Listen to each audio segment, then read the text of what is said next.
Hello everyone. आज की इसी वीडियो में हम क्रिया शरीर में दोष के बारे में बात करेंगे।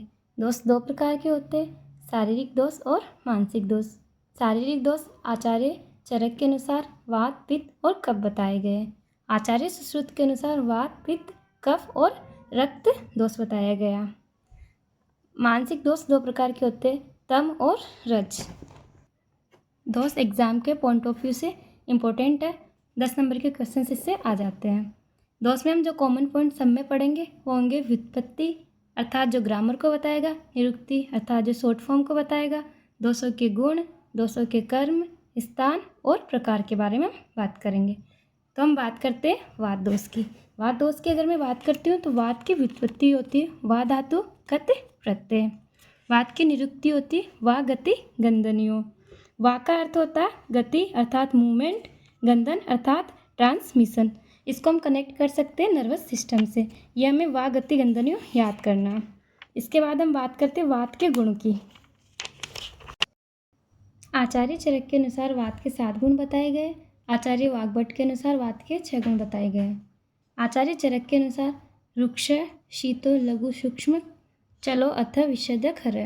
रुक्ष का अर्थ होता है ड्राइनेस, शीतो का अर्थ होता है जो शरीर को शीतलता प्रदान करे, लघु का अर्थ होता है हल्कापन, सूक्ष्म का अर्थ होता है जो चैनल से आसानी से निकल जाए, चलो का अर्थ होता है जिसमें गतिशीलता होती, विशद का अर्थ होता है जिसमें चिपचिपापन नहीं होता, और खर का अर्थ होता है रफ। आचार्य चरक ने विशद गुण एक्स्ट्रा बताया, ये एमसीक्यू के अकॉर्डिंग इंपॉर्टेंट है। आचार्य वाग्भट के अनुसार होता है तत्र रुक्षो लघु शीत खर सूक्ष्म चलोड नील।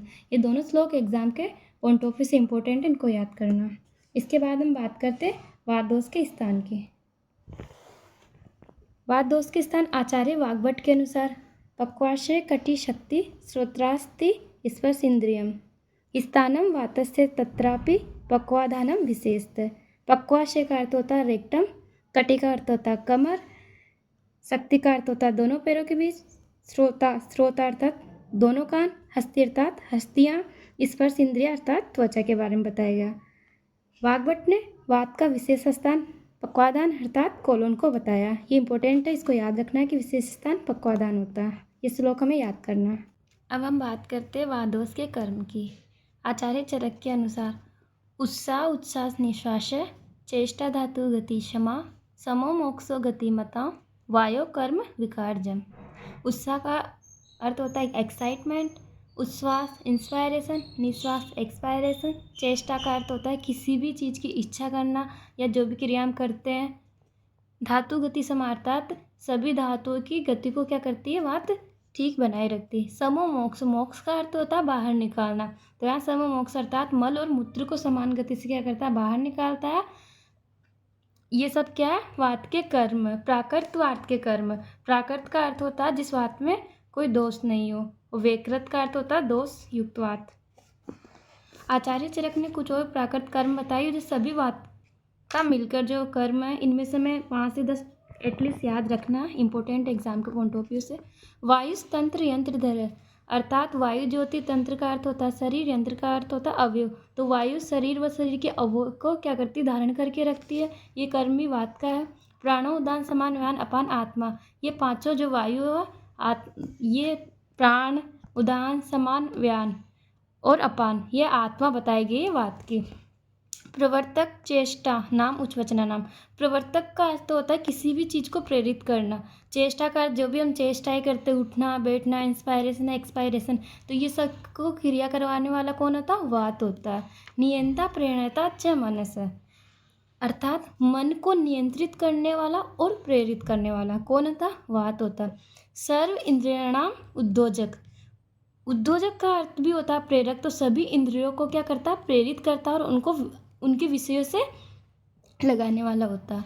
सर्व इंद्रिया अर्था नाम अभिवोड़ा अर्थात इंद्रियों के जो अर्थ होते हैं ना उसको क्या करता है अभिवहित करता है, इंद्रियों को इंद्रियों के विषय तक लेकर जाता है।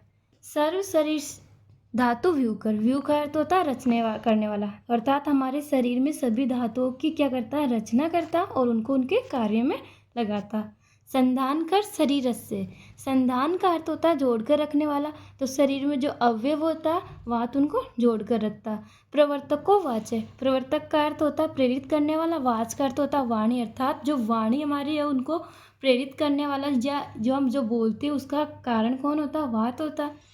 प्रकृति स्पर्श शब्दियों, अर्थात स्पर्श और शब्द की जो उत्पत्ति का कारण है वो भी कौन है, वात होता है। स्रोत स्पर्शी और मूलम, स्रोत जो हम सुनते हैं और जो हमें स्पर्शन का ज्ञान होता है उसकी मूल अर्थात उत्पत्ति का कारण भी कौन होता है, वात होता है। हर्षो उत्साह योर योनि, योनि का अर्थ भी यही होता है कि उत्पत्ति करने वाला, तो हर्ष जो हम हर्ष होता है, जो एक्साइटमेंट होता है उसकी उत्पत्ति का कारण भी वात होता। समीरण अग्नि, अर्थात समीरणो अग्नि, हमारे शरीर में 13 प्रकार की अग्नि बताई गई, भूताग्नि, धात्वाग्नि और जठराग्नि। तो सभी जो अग्नि होती है उनको प्रेरित करता है और उसको उद्दीप्त करने वाला कौन होता है, वात होता है। संशोषण दोषाणाम, दोषों का शोषण करने वाली होती है। शेवता बहिर्मलानाम, मल को बाहर निकालने वाली होती है। स्थूला अणु स्रोतसाम बेता, अर्थात छोटे और जो बड़े अणु होते हैं उसमें भेद अर्थात विवर करने वाली होती। कर्ता गर्भ आकृति नाम, जब गर्भ बन रहा होता है तो उसकी जो अलग अलग आकृतियों का निर्माण होता है उसका कारण भी वात होती है। आयुषोनुवृत्ति प्रत्यय भूतो भव्यत कुपित, इसका अर्थ ये कि जो आयु सभी प्रकार की वायु होती है वो मिलकर हमारी आयु को बनाए रखती है। भव्यत अकुपित, इसका अर्थ ये होता है कि जो अकुपित वात है ना उनके ये सारे कर्म है, ये सभी वात के कर्म बताए गए। अब हम पर्टिकुलर वात के भेद बढ़ेंगे, कौन सी वात कौन सा कर्म करती है और वो कहाँ पर पाई जाती है। वात के 5 भेद होते हैं, प्राण, उदान, समान, म्यान और अपान। ये पांचों भेद बहुत ज़्यादा इंपॉर्टेंट है, एटलीस्ट इनके एक एक श्लोक हमें याद रखना, कोशिश करना आचार्य चरक के ही तुम याद रखो, एक बाकी याद करो या ना करो एटलीस्ट एक एक श्लोक याद करना। हम बात करते हैं प्राणवायु की। अब इस श्लोक में स्थान और कर्म दोनों बताए गए। स्थानम प्राणस्य मूर्धोर कंठ जिह्वा हास्य नासिका, अर्थात प्राणवायु का जो स्थान होता है मूर्धों का, मूर्ध जो होता है मूर्धा, इसका अर्थ होता है मस्तिष्क सिर वाला एरिया। कंठ हो गया, जिह्वा हास्य मुख हो गया, नासिका अर्थात नाक। षष्टिवन शवतु उद्गार श्वसार आदि कर्म से, षष्टिवन का अर्थ होता है बार बार थूक आना, शवतु का अर्थ होता है बार बार छींक आना, उद्गार का अर्थ होता है डकार आना, श्वसार आदि कर्म से स्व जैसे कि इंस्पायरेशन हुआ, एक्सपायरेशन हुआ, ये सब कर्म किसके बताए गए, प्राण वायु के बताए गए। इसको अच्छे से याद रखना, जो मुंह में बार बार थूक आता है या में छींकें आती है, डकार आती है, सब कर्म किसके, प्राण वायु के, और इसका स्थान हमें अच्छे से याद रखना है। यह आचार्य चरक के अनुसार था। श्वास प्रश्वास प्रक्रिया, इसको आचार्य सारंगधर ने दिया, इसको हमें अच्छे से याद रखना। आचार्य सारंगधर ने जो प्राणवायु का स्थान बताया वो कहाँ गया, नाभि पर बताया।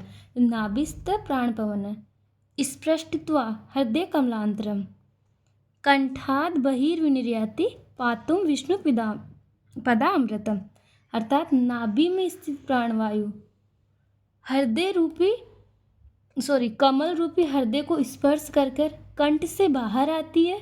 विष्णु का पदामृत, इसका अर्थ ये होता है कि आकाश में जो निर्मित वायु है इसका पान करने के लिए।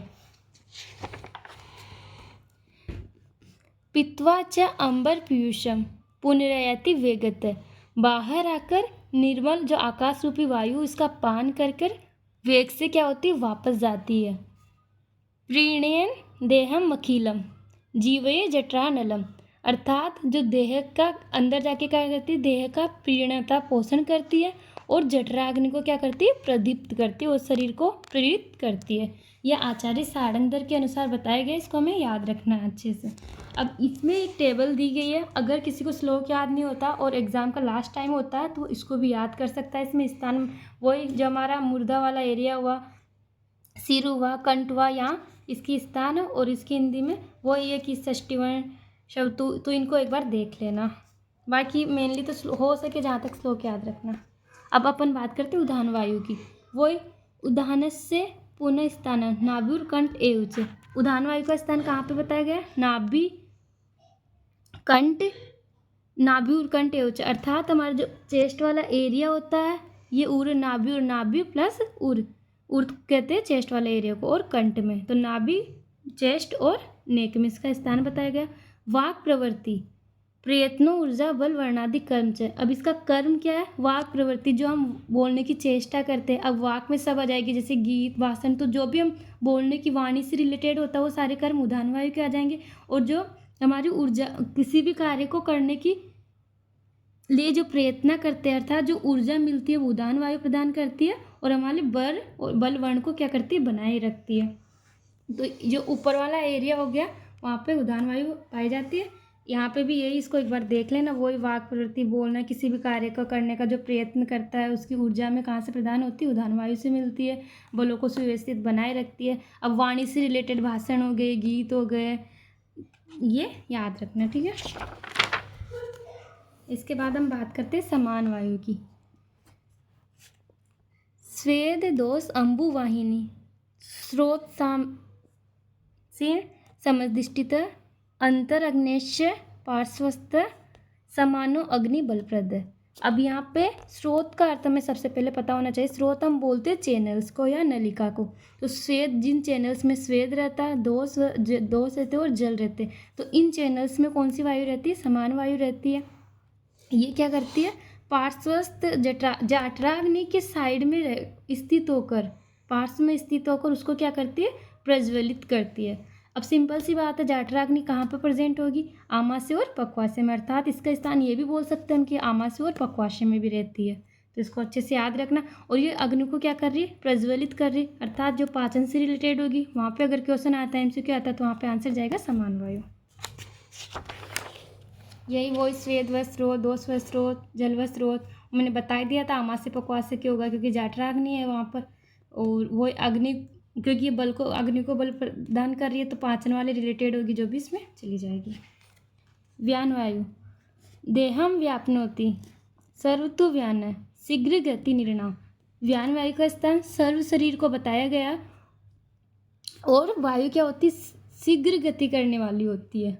गति, प्रसारण, आक्षेप, निमेश आदि क्रिया सदा। प्रसारण का अर्थ होता अंगों का फैलाना, आक्षेप का अर्थ होता आकुंचन करना, अर्थात जो खिंचाव उत्पन्न होता अंगों में सिकुड़ना, जिसको हम बोलते हैं। निमेश का अर्थ होता पलकों को बंद करना, और आदि अर्थात उन्मेष, उन्मेष का अर्थ होता पलकों का खोलना, मतलब खोलना, पलकों का बंद होना या आकुंचन, ये सब जो कार्य होता है व्यान वायु का होता है। तो इस शरीर में इसका स्थान बताया गया।